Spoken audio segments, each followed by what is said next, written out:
9 mois après la mise en place des conseils municipaux de Ouagadougou, l'Union pour le progrès et le changement, UPC, estime qu'il est temps de dresser le bilan de leur gestion. Sont passés au pain fin le budget de la commune de Ouagadougou et la question de l'accaparement des terres par les promoteurs immobiliers. Pour l'UPC, on assiste à une réduction du champ d'action des conseillers incapables de porter les préoccupations des populations. Reportage Yacouba Gamene et Draman Guéné. L'UPC n'est pas d'accord avec la gestion de la ville de Ouagadougou. Bien qu'ayant participé au vote du budget de la ville, les conseillers UPC y trouvent des incohérences dans sa répartition.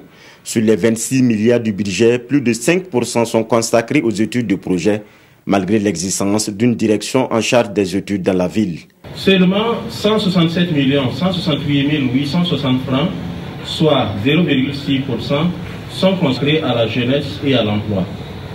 C'est une offense à la jeunesse de Ouagadougou. Même la communication avec 178 620 500 francs est plus prise en considération que la jeunesse et l'emploi.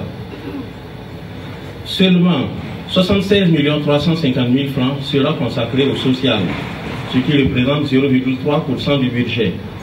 Les personnes vulnérables feront mieux de quitter la ville de Ouagadougou sous la gouvernance du MPP. Sur la question des lotissements aussi, il y a des accords entre l'UPC et le parti majoritaire.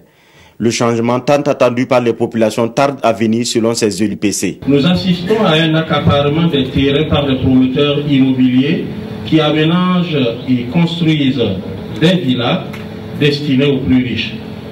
Que restera-t-il de terre pour nos populations des non-lotis? L'UPC décrit aussi le manque d'autonomie des arrondissements vis-à-vis de la mairie centrale.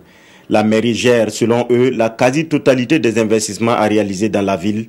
Pour eux, la mission des arrondissements ne se résume aujourd'hui qu'à la signature des actes d'état civil.